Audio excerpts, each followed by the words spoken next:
Hello dear students, आज हम करेंगे क्लास 11th का first chapter some basic concepts of chemistry. Students, अब आप जैसे कि 11th में आ गए हैं, केमिस्ट्री आपके लिए कुछ नया नहीं है। केमिस्ट्री जो है वो वही बातें हो गई जो हम लोग हमारे 8th 9th 10th में करते आ रहे हैं। इवन 7th से हमने स्टार्ट कर दिया था, एसिड बेस स्टार्ट कर दिया था। उसके बाद में metals, non metals, 8th standard में आपके फाइबर्स भी आ गए थे जिसमें आपने सिंथेटिक फाइबर्स पढ़े थे, प्लास्टिक पढ़ा था। ये सब क्या मटेरियल होते हैं? प्लास्टिक ये पॉलीमर होता है। पॉलीमर क्या होता है स्टूडेंट्स? तो पॉलीमर हो गया, मर का मतलब होता है यूनिट और पॉली का मतलब होता है मैनी। तो आप जितने किसी भी पर्टिकुलर कंपाउंड के जितने ज्यादा यूनिट्स जोड़ते जाएंगे तो उतनी ज्यादा बड़ी वो चीज बन जाएगी। तो ये पॉलीमर्स हम पढ़ते आ चुके हैं। स्टूडेंट्स, केमिस्ट्री पढ़ने की शुरुआत कर रहे हैं तो सबसे पहले ये बता दूं कि अगर आपने साइंस लिया है तो आप देखिए कि आपका मैथ्स हो गया, बायोलॉजी हो गया, ये कैसे सब्जेक्ट्स हैं जिनको आप चूज कर रहे हो, यानी कि चॉइस बेस्ड आपके सब्जेक्ट्स हैं। लेकिन दोनों ग्रुप्स में आपको फिजिक्स और केमिस्ट्री कोर कंपलसरी सब्जेक्ट्स हैं जो पढ़ने ही पड़ेंगे। अब क्यों पढ़ने पड़ेंगे स्टूडेंट्स? क्योंकि अगर आप अभी प्लास्टिक की चेयर पे बैठे हैं, मोबाइल फ़ोन आपके हाथ में है, मोबाइल फ़ोन की स्क्रीन जो है वो कुछ स्पेशल ग्लास मटेरियल से बनी हुई है, जिस चेयर पे आप बैठे हैं वो शायद प्लास्टिक की है, मेरे हाथ में ये जो मार्कर है ये प्लास्टिक का है। हम लोग सुबह उठते हैं तब से हम टूथपेस्ट और टूथब्रश का सहारा लेते हैं और रात को जब तक सोते हैं तब हम ब्लैंकेट्स जो मतलब अलग अलग मटेरियल से बनी होती है। तो ये सारी चीज़ों के इर्द गिर्द हमारी दुनिया घूमती है। अब वैसे ही आप देख लीजिए, ये भी एक मैजिक है कि हम लोग H2O यानी कि वाटर पीते हैं। अब ये H2O ही क्यों जुड़ता है, H3O क्यों नहीं, या फिर एक H कम कर दीजिए OH क्यों नहीं? तो ये सारे के सारे जो हो गए वो हो गए केमिस्ट्री के मैजिक्स हो गए, जिनको अब हम हमारे 11th स्टैंडर्ड में और डिटेल में डिस्कवर करेंगे। तो चलिए बिना देर करे, some basic concepts of chemistry नाम है चैप्टर का। तो आज हम लोग सिर्फ इसका इंट्रोडक्शन करेंगे, बेसिक कंसेप्ट्स को और डिटेल में अच्छे से धीरे धीरे जानेंगे। तो सबसे पहले मैं आपको रिवाइज करवा दूं फिर से कि एलिमेंट्स, कंपाउंड, मिक्सचर क्या होता है, मॉलिक्यूल्स क्या होता है, एटम क्या होता है। एटम की बात हो गई तो स्टेट ऑफ मैटर्स क्या होते हैं।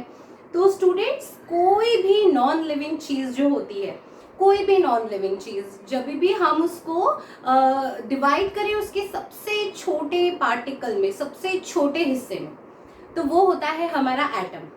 ठीक है, तो ये जो एटम होता है वो basic structural and functional unit होता है किसी भी स्टेट ऑफ मैटर का। अब स्टेट ऑफ मैटर जो होता है वो हम हमारे 9th स्टैंडर्ड में पढ़ चुके हैं कि वो होता है solid, liquid, gas, plasma, BEC, ये पढ़ चुके हैं हम। जबकि सबसे ज्यादा ध्यान देते हैं हमारे सॉलिड, लिक्विड और गैस पे। तो ये सॉलिड, लिक्विड, गैस का क्लासिफिकेशन कैसे हुआ? एलिमेंट्स कुल मिला के 118 हैं, उससे पहले 114 ही थे जो 2016 में 118 हो चुके हैं। कुछ जो है वो हमें फ्री स्टेट में मिलते हैं यानी नेचर से मिले हैं, और कुछ जो है हमने वो सिंथेटिकली बनाए हैं। तो सबसे पहले मैं आपको ये समझा दूं कि हमें केमिस्ट्री में चीज़ों को क्लासिफाई कैसे किया है हमने। तो देखिए, जो भी मैटर्स होते हैं वो दो तरह से क्लासिफाई होते हैं। एक तो उनकी फिजिकल स्टेट पे और एक उनकी केमिकल स्टेट पे।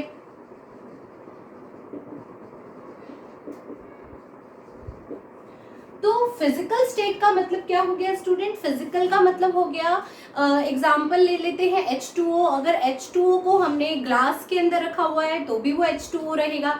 H2O को अगर हमने फ्रिज के अंदर बर्फ बना दिया है तो भी वो H2O रहेगा। अगर हमने उसको बॉईल करके स्टीम बना दिया है तो भी वो H2O रहेगा। यानी उसकी फिजिकल प्रॉपर्टीज जो है वो बस भले ही चेंज हो रही हैं, लेकिन क्या है, वो रहेगा एज इट इज, उसके अंदर केमिकली कोई चेंज नहीं हो रहा। लेकिन अगर हम केमिकल प्रॉपर्टीज देखें तो H2O के अंदर अगर मैंने अल्कोहल मिला दिया है या फिर उसकी कोई रिएक्शन करवा दी है एसिड के साथ रिएक्शन करवा दिया, बेस के साथ रिएक्शन करवा दी, तो वो केमिकली कुछ अलग हमें कंपाउंड दे देगा रिएक्ट होके। तो मैटर्स जो होते हैं उनके फिजिकल स्टेट अलग होते हैं और केमिकल स्टेट अलग होते हैं। फिजिकली हम अगर देखें, क्लासिफिकेशन को फर्दर देखें, तो हमारे जो मैटर होते हैं, स्टेट ऑफ मैटर, वो सॉलिड, लिक्विड एंड गैस, इन तीनों में बंटते हैं। तो स्टूडेंट, सॉलिड, लिक्विड, गैस क्या होता है ये तो आप जानते ही होंगे, लेकिन फिर से हम अभी एक रिवीजन कर लेते हैं। सॉलिड जो होता है वो रिजिड होता है। रिजिड मतलब आप अगर उसमें मुक्का मार देंगे तो आपके हाथ को अंदर, उस मटेरियल के अंदर, उस चीज के अंदर जाने की जगह नहीं मिलेगी। क्यों नहीं मिलेगी? क्योंकि जो सॉलिड होते हैं, अगर ये मैंने कोई भी सॉलिड सब्सटेंस का कोई पर्टिकुलर हिस्सा उठा लिया है, तो सॉलिड के जो कॉन्स्टिट्यूएंट पार्टिकल्स होते हैं वो बहुत ही ज्यादा क्लोजली पैक्ड होते हैं, बहुत ज्यादा टाइटली पैक होते हैं। इनके बीच में स्पेस ही नहीं होता है। अब स्पेस नहीं होगा तो इनका शेप कैसा होता है? डेफिनेट होता है। तो सॉलिड हैज डेफिनेट शेप। इसके अलावा सॉलिड का वॉल्यूम डेफिनेट होता है। हम सॉलिड को तोलते भी डेफिनेटली हैं कि भाई 100 ग्राम हो गया, 1 किलो हो गया, यानी कि सॉलिड का जो है मास भी कैसा है? डेफिनेट। ठीक है। सॉलिड हमारा जो है वो रिजिड भी हो गया। रिजिड मतलब बहुत ज्यादा हार्ड, कि हम उसको दबाकर आसानी से उसका शेप चेंज नहीं कर सकते। सॉलिड जो होता है उसके अंदर फ्लूइडिटी नहीं होती है। स्टूडेंट्स, फ्लूइडिटी मतलब अगर यहाँ पे मैंने एक लकड़ी का पीस रख दिया है तो वो अपने आप से फ्लो नहीं करेगा। तो सॉलिड के पास में नो फ्लूइडिटी। इसके अलावा सॉलिड जो होते हैं वो कंप्रेसिबल भी नहीं होते हैं, नॉट कंप्रेसिबल। ठीक है स्टूडेंट्स, अब देख लेते हैं लिक्विड को। लिक्विड में क्या होता है, एक एग्जांपल ले लेते हैं। अगर बाथरूम में हमारे पास में एक बकेट भर के पानी है, अगर हम उस बकेट में पानी गर्म है या ठंडा है चेक करना चाहें तो हम क्या करेंगे? हम अपना हाथ तुरंत से पानी की बकेट में, पानी से भरी बकेट के अंदर डाल देंगे, तो वो पानी से भरी हुई बकेट हमारे हाथ को अंदर जाने के लिए अलाउ कर देगी। दैट मीन्स ये बताता है कि पानी से भरी हुई बकेट के अंदर ये जो लिक्विड है इसके बीच में स्पेस है, इसके कॉन्स्टिट्यूएंट पार्टिकल्स के बीच में स्पेस है, तभी तो हमारा हाथ अंदर जा पा रहा है।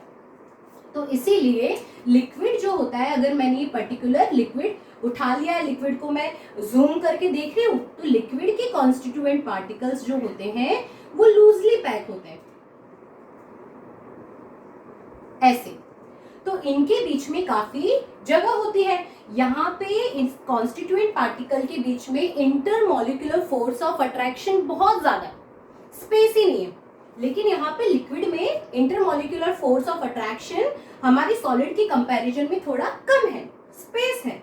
तो इसके कारण इसका शेप जो होता है वो डेफिनेट नहीं होता है। देखिए, अब वो बाल्टी जो भरी हुई थी, अगर मैंने उसके अंदर हाथ डाला तो क्या हो जाएगा? उस पर्टिकुलर जगह का पानी क्या हो जाएगा? अपनी जगह छोड़ देगा, साइड में हट जाएगा। इसीलिए तो अगर हम पानी को जिस टाइप के बर्तन में, जिस शेप के बर्तन में डालते हैं, वो पानी उस तरह का शेप ले लेता है। लेकिन क्या उसका डेफिनेट वॉल्यूम होता है? तो इसका एग्जाम्पल हम मिल्क ले लेते हैं। अगर हम मिल्क लेने जा रहे हैं, 50 रुपए हमारी जेब में है, ठीक है। अब 50 रुपए में आप चाहे मतलब यूटेंसिल, चाय बनाने की तपेली ले जाइए, ग्लास ले जाइए या कोई बर्नी ले जाइए, दूध आपको उसमें मिल जाएगा। लेकिन 50 रुपए में दूध जो है वो आपको 1 लीटर ही मिलेगा, ठीक है। यानी कि आपको ऐसे नहीं कि उसने बिना तोले आपको दे दिया। तो वॉल्यूम उसका क्या है? डेफिनेट है। शेप लिक्विड का डेफिनेट नहीं है। तो क्या होता है? Definite volume but no definite shape. ठीक है, इसके बाद देखिए लिक्विड जो होता है वो रिजिड नहीं होता है स्टूडेंट्स, लेकिन ऐसा भी नहीं कह सकते कि लिक्विड बिल्कुल रिजिड नहीं होता, क्योंकि कभी कभी जो जैसे कि हम देखते हैं डैम है, तो डैम की दीवारों पर जो पानी होता है वो कितना ज़्यादा फोर्स लगा रहा होता है। अगर जो पानी बहुत ज़्यादा बढ़ गया है, डैम की दीवार जो है वो वीक हो गई, तो पानी फोर्स लगा लगा के उस दीवार को भी तोड़ने की शक्ति रखता है। अगर हम लोग कहीं पे स्विमिंग के लिए जा रहे हैं और काफ़ी हाइट से अगर नीचे कूदते हैं, तो उतनी ही ज़ोर से हमें पानी जो है वो हमारी बॉडी पे लगता है। तो लिक्विड बिल्कुल रिजिड नहीं है ऐसा हम नहीं कह सकते, लेकिन सॉलिड के कंपैरिजन में उसकी उतनी रिजिडिटी नहीं होती है। इसके बाद बात करते हैं फ्लूइडिटी की। तो हाँ, लिक्विड जो है वो बहुत अच्छे से फ्लो कर लेता है, तो लिक्विड हैज़ फ्लूइडिटी। अब बात करते हैं कंप्रेसिबिलिटी की। तो फिर से वही बात हो गई कि हम सॉलिड को तो बिल्कुल भी कंप्रेस नहीं कर सकते, लेकिन लिक्विड को हम ऐसा नहीं कह सकते कि हम उसको बिल्कुल कंप्रेस कर सकते हैं, लेकिन हाँ, सॉलिड के कंपैरिजन में लिक्विड जो है वो थोड़ा बहुत जो है उसको हम कंप्रेस कर सकते हैं। ठीक है, तो इसके पास में फ्लूइडिटी है, यस इट हैज फ्लूइडिटी। ठीक है, और वेरी वेरी लिटिल कंप्रेसिबिलिटी।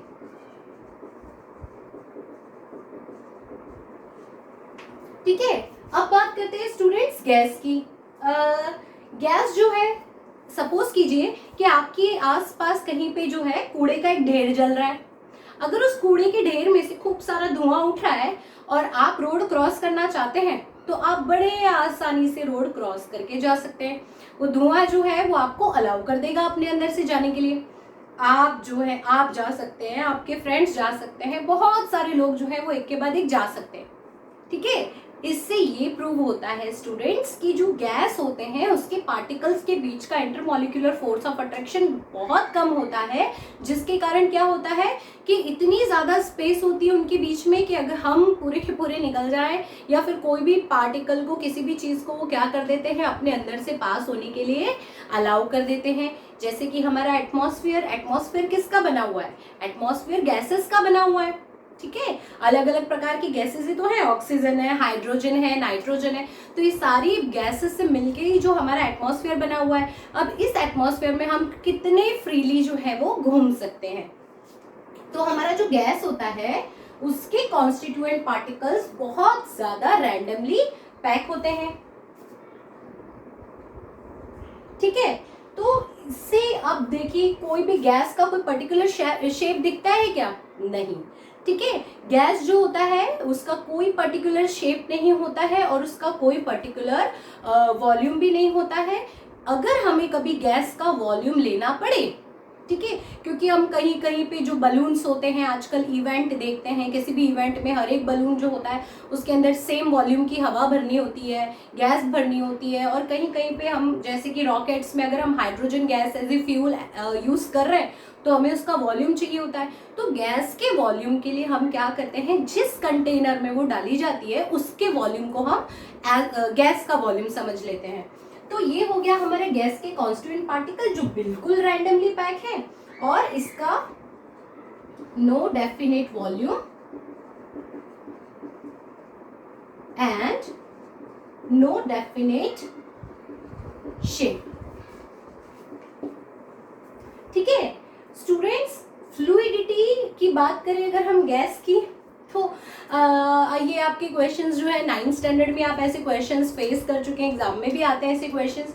अगर आप जो है रूम के कॉर्नर में कहीं पे भी छुप के अपने पेरेंट्स से खूब सारा परफ्यूम लगा लो, थोड़ा सा भी लगा लो, तो अगर रूम के दूसरे कॉर्नर में अगर आपके पेरेंट्स हैं तो उनको तुरंत पता चल जाएगा। क्यों? क्योंकि गैस की फ्लूइडिटी बहुत ज़्यादा होती है, वो फटाक से एक जगह से दूसरी जगह पे क्या करती है, फ्लो कर जाती है। ठीक है, और कंप्रेसिबिलिटी भी गैस की बहुत ज़्यादा होती है, जैसे कि हमारे पास में CNG है, कंप्रेस्ड नेचुरल गैस हो गया। ठीक है, तो इस तरह से हमारे पास में जो गैस होता है उसकी फ्लूइडिटी भी बहुत ज़्यादा होती है, उसकी कंप्रेसिबिलिटी भी बहुत अच्छी होती है। हाँ, बस वो रिजिड नहीं होती है, बिल्कुल भी उसके अंदर रिजिडिटी नहीं होती है। तो हम लिख देंगे no rigidity yes, maximum fluidity, आप डायरेक्टली फ्लूइडिटी भी लिख सकते हो।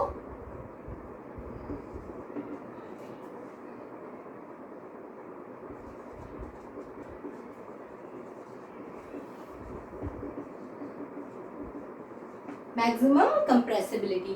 तो ये तो हो गए स्टूडेंट स्टेट्स ऑफ मैटर की बात हो गई। दो और स्टेट ऑफ मैटर होते हैं, हमारा प्लाज्मा होता है, हमारा बीईसी होता है। तो स्टूडेंट्स प्लाज्मा जो होता है वो बहुत ज़्यादा हाई टेम्परेचर पे हमें मिलता है वो स्टेट, और जो हमारा बीईसी बोस आइंस्टाइन कंडेंसेट जो होता है वो हमें बहुत ही ज़्यादा लो टेम्परेचर पे मिलता है, जो नेचुरली हमारे लिए बहुत आसान नहीं है, बहुत पॉसिबल नहीं है। तो हम उनको बहुत ज़्यादा 11th स्टैंडर्ड में कोई भी उसके बारे में उनसे रिलेटेड बहुत ज़्यादा डिस्कशन नहीं करते हैं। अब हमने फिजिकल प्रॉपर्टीज तो देख ली, सॉलिड होता है, लिक्विड होता है, गैस होता है, इनकी फीचर्स हमने देख लिए, इनके कैरेक्टरिस्टिक्स हमने देख लिए। अब बात कर लेते हैं केमिकल स्टेट की। तो स्टूडेंट्स केमिकल स्टेट में फर्दर वापस से हमारा जो क्लासिफिकेशन है वो दो तरफा हो जाएगा। एक तरफा हो जाएंगे हमारे प्योर मटेरियल्स हो जाएंगे, और एक तरफ पे हो जाएंगे हमारे इम्प्योर मटेरियल्स। ठीक है, अब प्योर के अंदर जो है वो आ जाएंगे हमारे elements and compounds. Elements and compounds आ जाएंगे। इम्प्योर के अंदर जो है हमारे आ जाएंगे मिक्सचर्स। मिक्सचर तो बहुत सारी चीजों के होते हैं, तो उसके अंदर इम्प्योरिटी होने के चांसेस भी होते हैं। और प्योर के अंदर आ गए हमारे एलिमेंट एंड कंपाउंड्स। तो स्टूडेंट्स एलिमेंट क्या होता है? तो एलिमेंट वो होता है जो एलिमेंट जो सेम टाइप ऑफ एटम से बना हुआ हो। तो आप जरा कहीं पे साइड में डेफिनेशन लिख लीजिए। मैं आपको पहले एक डेफिनेशन लिखवा दूं कि भाई मैटर क्या होता है। तो मैटर के लिए डेफिनेशन लिख लीजिए, anything which occupies space and have some mass। ठीक है, इस दुनिया में कोई भी चीज जो क्या कर रही है, जगह रोक रही है। ठीक है, भले ही आप ये मार्कर का एग्जांपल ले लीजिए, मार्कर जो है इतनी जगह को रोक रही है और इसका कुछ मास भी है। तो ये क्या हो गया, हमारा स्टेट ऑफ मैटर हो गया। ठीक है, मैटर हो गया हमारा। अब इस मैटर को, ये जो होता है कोई भी नॉन लिविंग मटेरियल जो हो गया, उसका स्मॉलेस्ट फंक्शनल यूनिट कौन होता है? एटम। तो आप लिख लीजिए, एटम इज द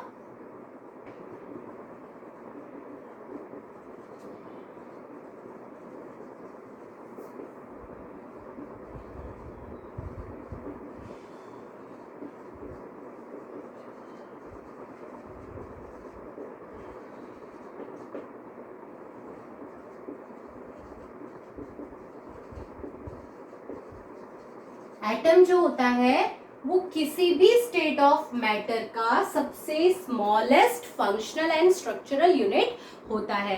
अब क्या होता है स्टूडेंट्स, एटम हम देखें, अगर हम ये एक कमरा बना रहे हैं, ठीक है, एक रूम बना रहे हैं, तो इस रूम को बनाने के लिए जो मिनिमम चीज चाहिए, और उस मिनिमम चीज के जैसे हजारों चीजें होंगी तो कमरा उतना बड़ा बन जाएगा। लेकिन अगर वो एक ही चीज नहीं होगी तो कमरा बन ही नहीं पाएगा। तो ऐसी कौन सी चीज हुई? तो वो हो गई हमारी एक ब्रिक, ईंट। ठीक है, तो एक ईंट हो गई, उस ईंट के जैसे अगर हजारों ईंट होगी तो कमरा बड़े आसानी से बन जाएगा। लेकिन अगर वो एक ईंट ही नहीं हुई तो कमरा बन ही नहीं पाएगा। तो वो जो एक स्मॉलेस्ट यूनिट हो गया वो हो गया एटम, किसी भी स्टेट ऑफ मैटर का। तो एक एटम जैसे हजारों एटम होते हैं तो क्या बन जाता है हमारा स्टेट ऑफ मैटर। स्टूडेंट यहाँ पे एक और डेफिनेशन लिख लीजिए, एटम के बाद में आप लिख लीजिए मॉलिक्यूल की डेफिनेशन। ठीक है, मॉलिक्यूल की डेफिनेशन लिख लीजिए।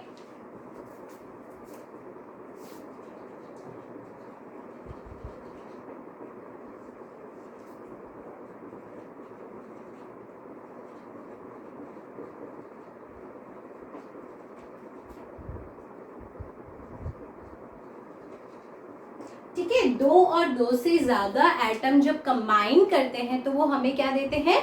मॉलिक्यूल। बिल्कुल वैसे जैसे हम सेल के लिए बोलते हैं ना, सेल लिविंग ऑर्गेनिज्म का जो होता है वो क्या होता है, smallest functional and structural unit होता है सेल, और दो से ज्यादा सेल क्या मिलके बनाते हैं, ग्रुप ऑफ सेल क्या मिलके बनाते हैं, एक टिश्यू बनाते हैं। वैसे ही नॉन लिविंग के लिए हमारा एटम होता है, तो एटम जो होते हैं दो या दो से ज्यादा एटम जो होते हैं वो क्या बनाते हैं, एक मॉलिक्यूल बनाते हैं। तो ये हो गई एटम की बात, मॉलिक्यूल की बात। अब देख लेते हैं हम कि केमिकल स्टेट में प्योर के अंदर हम बात कर रहे हैं किसकी, एलिमेंट की। तो जब सेम टाइप ऑफ एटम मिलके कोई चीज बनाते हैं, same type of element atom, तो बनाते हैं एलिमेंट। जैसे कि हो गए हमारे हाइड्रोजन के एटम, हाइड्रोजन के एटम, हाइड्रोजन के एटम मिलके क्या बनाएंगे, तो बनाएंगे हाइड्रोजन गैस बनाएंगे।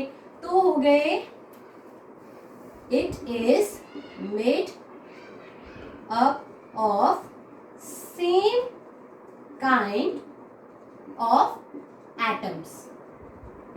ठीक है, तो जब सेम काइंड ऑफ एटम्स हुए तो इसमें तो इम्प्योरिटी हुई नहीं, तो ये कैसा हो गया, प्योर केमिकल हो गया हमारा। ठीक है, एग्जाम्पल ले लेते हैं हम। एग्जाम्पल हो गया हमारा हाइड्रोजन, क्लोरीन, फ्लोरीन। ठीक है, 118 में से आप सारे एलिमेंट्स ले लीजिए। इसके बाद आ गया हमारा कंपाउंड। तो स्टूडेंट्स कंपाउंड क्या होता है, जब दो या दो से ज्यादा एलिमेंट्स मिलकर कुछ बनाते हैं तो उसे हम क्या बोलते हैं, कंपाउंड। ठीक है,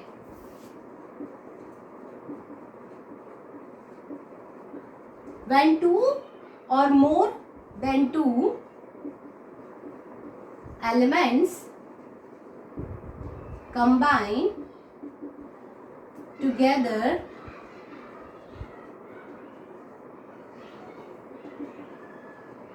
they give compound। ठीक है, जब दो और दो से ज्यादा एलिमेंट्स मिलते हैं तो क्या देते हैं, हमें एटम देते हैं।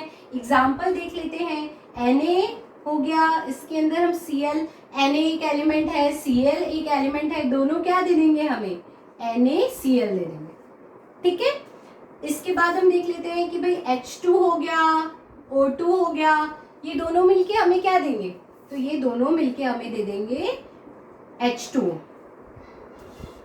ठीक है, अगर हम इसको बैलेंस भी कर लेते हैं तो ये हमें दे देंगे वाटर।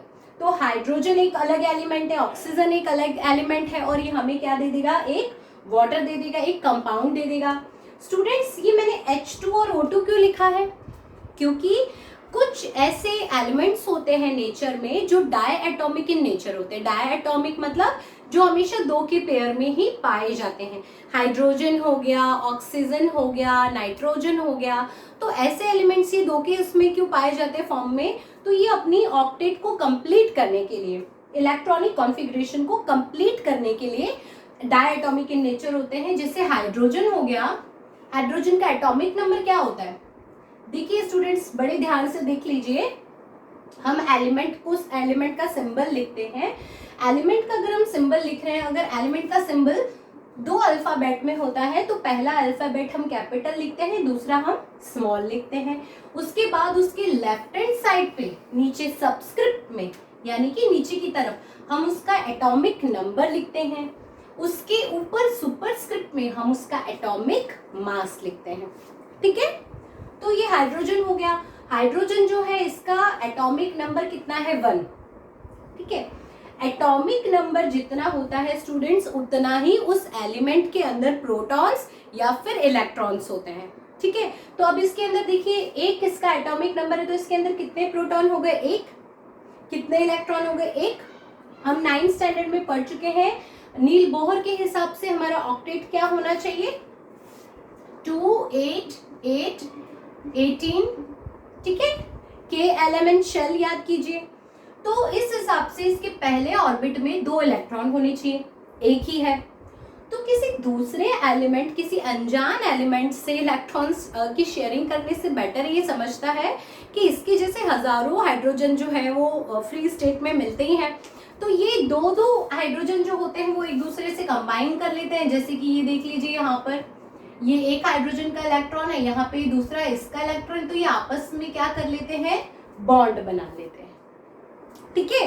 बॉन्ड भी कितने तरह के होते हैं, कोवेलेंट बॉन्ड होते हैं, आयोनिक बॉन्ड होते हैं, मेटालिक बॉन्ड होते हैं, तो इसे हाइड्रोजन बॉन्डिंग होता है, तो इसे अलग अलग टाइप के बॉन्ड होते हैं, लेकिन जो शेयरिंग ऑफ इलेक्ट्रॉन से बनता है उसे हम कोवेलेंट बॉन्ड बोलते हैं। और जो इलेक्ट्रॉन की कंप्लीट ट्रांसफर से बनता है, जैसे कि NaCl में, Na क्या होता है हमारा, Na जो होता है उसका एटॉमिक नंबर होता है 11। ये क्या, इसको हम लिखेंगे इलेक्ट्रॉनिक कॉन्फ़िगरेशन में, तो ये हो जाएगा 281, ठीक है। क्लोरीन जो होता है उसका एटॉमिक नंबर होता है 17, इसका इलेक्ट्रॉनिक कॉन्फ़िगरेशन तो देखेंगे तो क्या हो जाएगा 287। ऑक्टेट रूल के हिसाब से देखेंगे तो इसको 8 होना है, तो आउटर मोस्ट में ये 7 इलेक्ट्रॉन्स लेगा, ये इसकी बस की बात तो है नहीं। यहाँ पर भी 8 होने चाहिए, एक ही बड़ी आसानी से ले लेगा। तो ये दोनों एलिमेंट जो है ये म्यूचुअली डिसाइड कर लेंगे कि भाई तुम मेरे एक इलेक्ट्रॉन अगर हमको दे दो तो हमारा ऑक्टेट जो है वो कंप्लीट हो जाएगा, ऐसा क्लोरीन इसको कह देगा।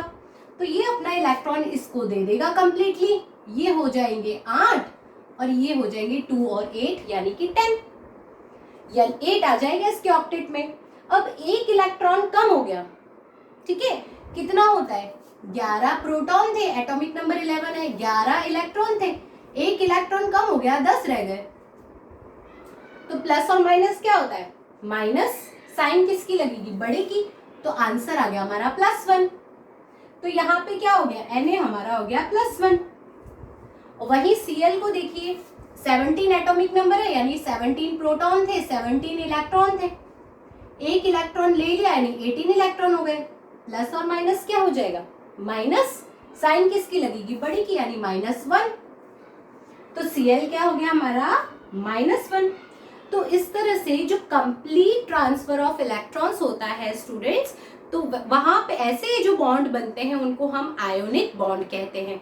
ये आयंस बन गए, ये जो है हमारा कैटायन बन गया यानी पॉजिटिवली चार्ज आयन, और ये हमारा एनायन बन गया यानी नेगेटिवली चार्ज आयन। तो ये जो डायएटॉमिक जो होते हैं एलिमेंट्स नेचर में, ये फ्री स्टेट में डायएटॉमिक ही एग्जिस्ट करते हैं, ठीक है। तो ये हो गया हमारा कंपाउंड। अब बात कर लेते हैं हम मिक्सचर्स की। स्टूडेंट्स, मिक्सचर्स जो होते हैं वो भी फर्दर 2 कैटेगरी में क्लासिफाई होते हैं। एक होता है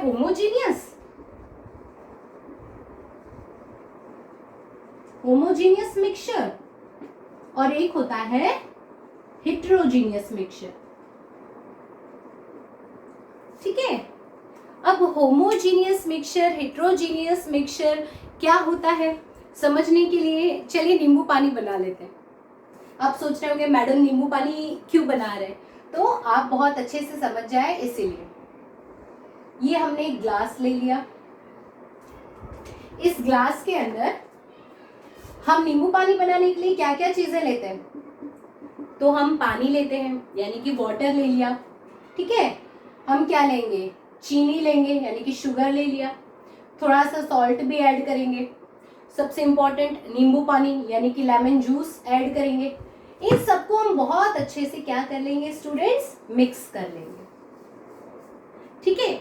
जब बहुत अच्छे से मिक्स कर लेंगे उसके बाद में अगर मैं आपको कहूँ कि आप जरा यहाँ से एक सिप लीजिए, यहाँ से थोड़ा पी लीजिए, फिर मैं कहूँ यहाँ से थोड़ा पी लीजिए, तो आप कहीं से भी इसको टेस्ट करेंगे तो इसका स्वाद हर एक जगह से कैसा आएगा, यूनिफॉर्म, यानी कि बिल्कुल सेम।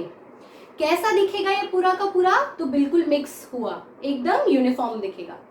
तो ऐसे मिक्सचर्स जिनका कॉन्सेंट्रेशन यानी मात्रा, ठीक है, प्रपोर्शन, केमिस्ट्री में मात्रा को हम क्या बोलेंगे, कॉन्सेंट्रेशन।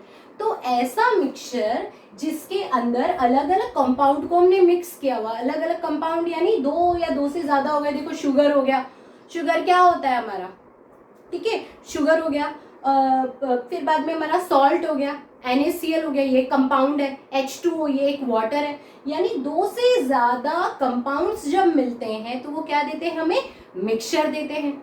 अब उसमें भी हम बात कर रहे हैं होमोजेनियस मिक्सचर की, यानी जब सब चीजें जो भी कंपाउंड ऐड किए हैं उसकी मात्रा पूरे के पूरे मिक्सचर के अंदर जो है यूनिफॉर्म है, तो इसको हम क्या बोलेंगे, होमोजेनियस मिक्सचर बोलेंगे। तो सबसे पहले मिक्सचर की डेफिनेशन देख लेते हैं कि कॉम्बिनेशन ऑफ टू और मोर देन टू कंपाउंड, वो क्या होता है हमारा मिक्सचर। और होमोजीनियस मिक्सचर क्या होता है, ऐसा mixture, the mixture whose concentration is uniform throughout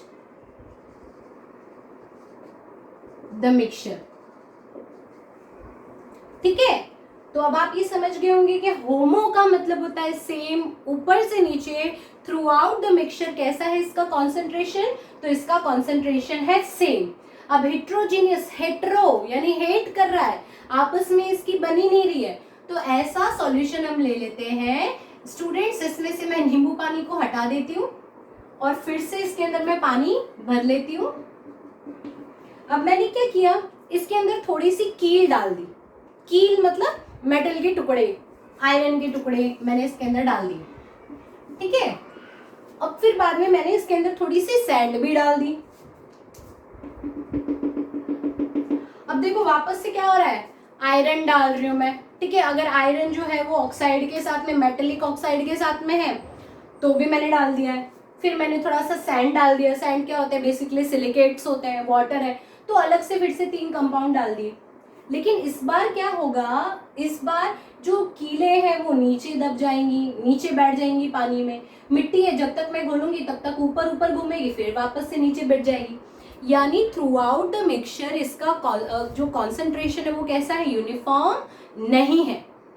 तो जो थ्रू आउट द मिक्सचर जिसका कॉन्सेंट्रेशन यानी कि मात्रा यूनिफॉर्म नहीं होती, उसे हम क्या कहते हैं, हेट्रोजीनियस मिक्सचर कहते हैं। तो आप जल्दी से इसको लिख लीजिए, नॉन यूनिफॉर्म कॉन्सेंट्रेशन, ठीक है। तो स्टूडेंट्स आप जल्दी से इसको कॉपी कर लीजिए। चलिए बच्चों, अब हम आगे बढ़ते हैं और देख लेते हैं। तो आगे का आपका टॉपिक है एक्यूरेसी एंड प्रिसिशन। तो स्टूडेंट्स ये एक्यूरेसी एंड प्रिसिशन जो है वो आपके फिजिक्स में भी आएगा, कुछ नहीं है, बस आपको बताया जा रहा है। एक्यूरेसी का मतलब समझ में आता है कि कोई भी, अगर हम लोग कोई भी आंसर लेकर आ रहे हैं मैथमेटिकल फिगर में, सपोज मैं बोल रही हूँ आपको 449 ग्राम, अगर सपोज आपका आंसर आ रहा है, तो ये 449 अगर आप एग्जैक्ट बोल रहे हो तो ये क्या हो गया, आपका बिल्कुल एक्यूरेट फिगर हो गया, ठीक है, एक्यूरेसी। और अगर आप मल्टीप्लाई कर रहे हो और आपका समथिंग आ रहा है 488 समथिंग, ठीक है, और आप राउंड ऑफ कर देते हो कि भाई 449 हो गया, आप समझ लेते हो कि 450 हो गया, तो जो हम लोग एवरेज लगा लेते हैं, जो हम बोलते हैं कि लगभग, ठीक है, दैट इज अवर प्रिसिशन, ठीक है। तो ये हो गया हमारा एक्यूरेसी एंड प्रिसिशन। इसके बाद है students scientific notation. Scientific notation का मतलब होता है किस तरह से हम साइंटिफिकली फिगर्स को रिप्रेजेंट करते हैं। तो साइंटिफिक नोटेशन ये हो गया हमारा, साइंटिफिक फिगर भी बोलते हैं इसको हम, the total number of digits in a number including the last digit whose value is uncertain is called the number of scientific figure, ठीक है। साइंटिफिक नोटेशन में जो हम फिगर्स लेते हैं दैट आर साइंटिफिक फिगर्स। तो जो सिग्निफिकेंट जो हमारा फिगर होता है, सिग्निफिकेंट फिगर को पता करने के लिए हमारे कुछ रूल्स होते हैं जो मैंने लिख रखे हैं, जैसे कि रूल नंबर 1 हो गया, all non-zero digits are digits as well as the zeros between the non-zero digits are significant। Significant यानी जिनको हम लोग बहुत इंपॉर्टेंस देते हैं, ठीक है। तो क्या है हमारा पहला रूल कि जितनी भी नॉन जीरो डिजिट है या ऐसे जीरो जो इन नॉन जीरो डिजिट्स के बीच में है, तो ये हम काउंट करेंगे, ठीक है। एग्जांपल दे देती हूँ, सपोज कीजिए कि मुझे किसी से या आपको किसी से 2002 रुपए लेने हैं, तो आप जीरो की वैल्यू करेंगे कि नहीं करेंगे, करेंगे ना। तो उसी तरह से ये बता रहे हैं कि कोई भी दो नॉन जीरो डिजिट्स के बीच में जो जीरोस होते हैं उनको हम लोग काउंट करते हैं। तो यहाँ पे एग्जांपल्स दिए हुए हैं, जैसे 576, तो 576 में तीनों जो हमारे नंबर्स है, तीनों की जो है सिग्निफिकेंट वैल्यू है। तो यहाँ पे कितने सिग्निफिकेंट फिगर है? तो यहाँ पर 3 सिग्निफिकेंट फिगर हैं। फिर 5004, 5004, तो यहाँ पे भी फिर से हमारे चारों सिग्निफिकेंट फिगर हैं। ठीक है, इसके बाद आ गया स्टूडेंट 2.05। ठीक है, तो यहाँ पे कितने सिग्निफिकेंट फिगर है?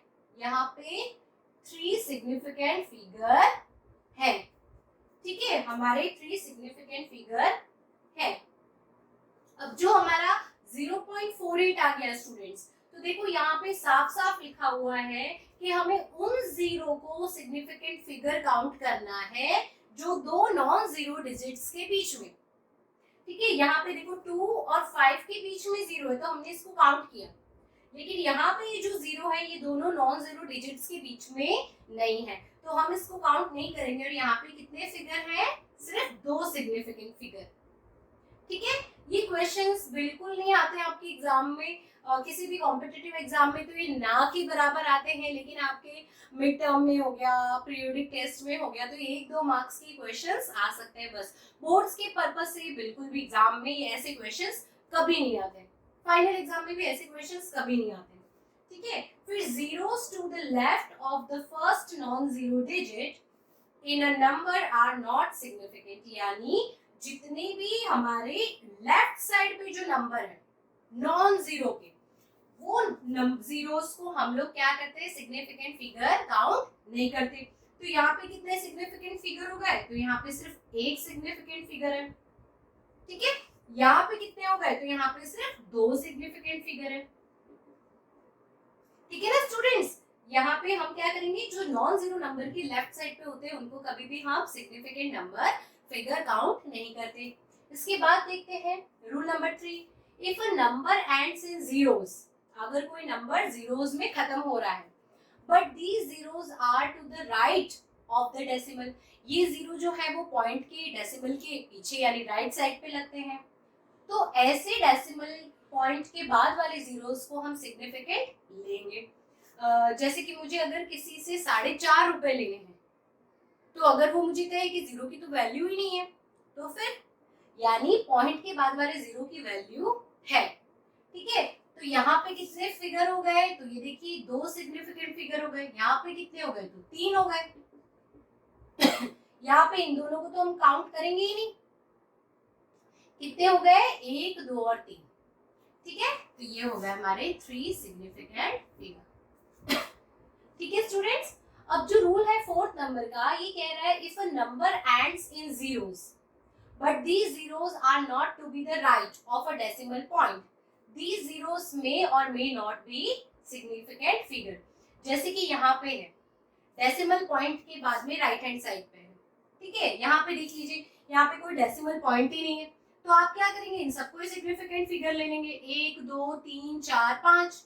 ठीक है, हो सकता है कि मैं इसको जो है यहाँ पे पॉइंट ले आऊं, जिससे कि हम कहते हैं कि हमेशा एक जो हमारा नॉन जीरो फिगर है उसके आगे अगर हम पॉइंट लगा दे तो वो बिल्कुल परफेक्ट हो जाएगा। तो देखो हम लगा के देखते हैं।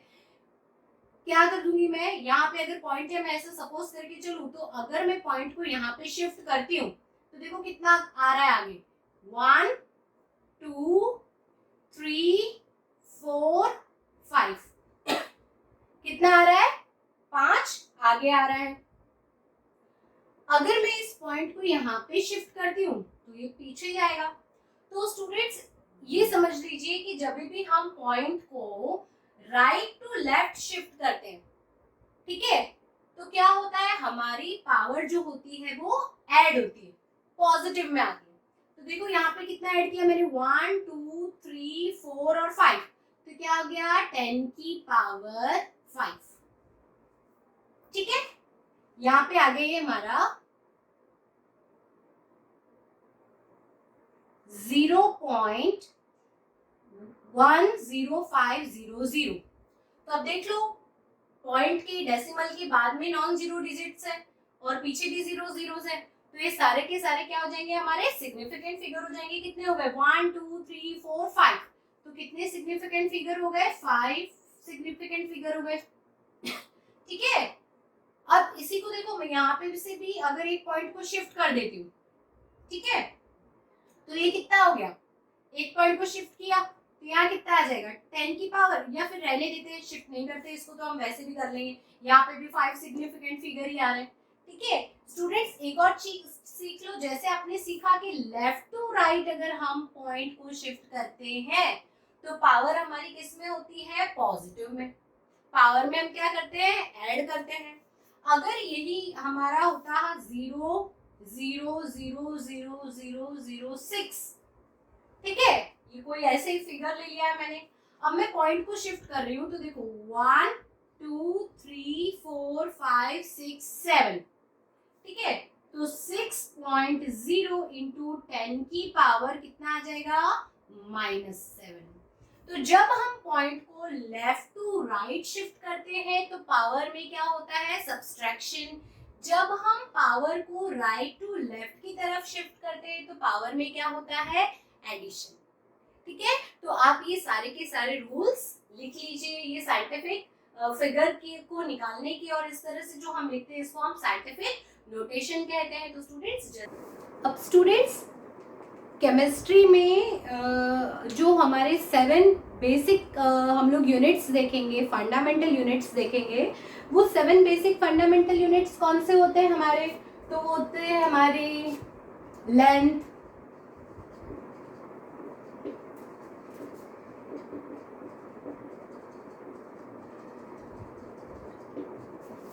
यूनिट्स।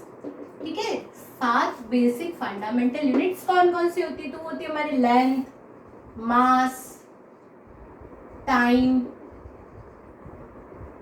ठीक है, फिर होता है हमारा टेम्परेचर, फिर क्या होता है? ल्यूमिनस इंटेंसिटी,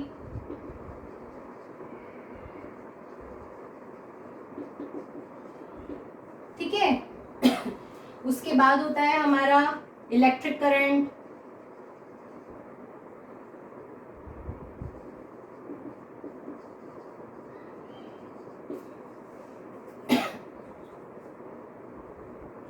और हो गया हमारा 7वां अमाउंट ऑफ सब्सटेंस। तो ये हमारे 7 बेसिक फंडामेंटल यूनिट्स होते हैं स्टूडेंट्स। जो लेंथ होता है, हमें पता है कि लेंथ को हम किस में मेजर करते हैं। ठीक है, हमारा सिस्टम होता है, किस सिस्टम में हम मेजर करते हैं? तो हम मेजर करते हैं इसको मीटर में।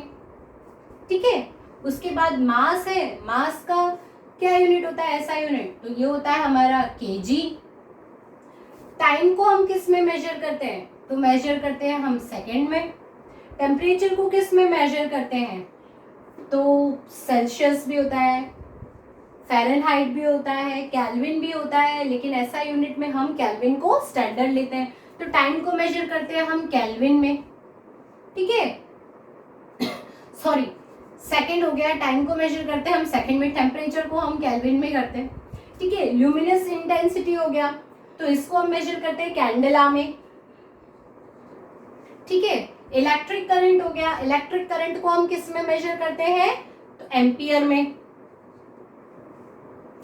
और अमाउंट ऑफ सब्सटेंस जो होता है, सबसे स्मॉलेस्ट छोटा सब्सटेंस का जो अमाउंट होता है वो हम मोल में लेते हैं, और उसके लिए हम लेते हैं MOL।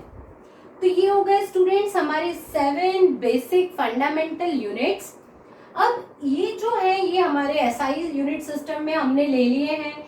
इसी से हम जो है बाकी यूनिट्स हम इन्हीं को जो है इंटरमिक्स करके डिराइव करते हैं, या इन्हीं से हम डिराइव करते हैं। जैसे कि हम लोग ले लें, अगर हम डेंसिटी बना लें, डेंसिटी, तो डेंसिटी का फॉर्मूला क्या होता है? Mass by volume. ठीक है, मास किस में मेजर करते हैं हम? केजी में। वॉल्यूम किस में मेजर करते हैं हम किसी भी चीज का? मीटर में। तो क्या हो जाएगा? मीटर क्यूब, केजी पर मीटर क्यूब। हो गया ना? ठीक है, उसके बाद हम ले लेते हैं फोर्स को। फोर्स क्या होता है?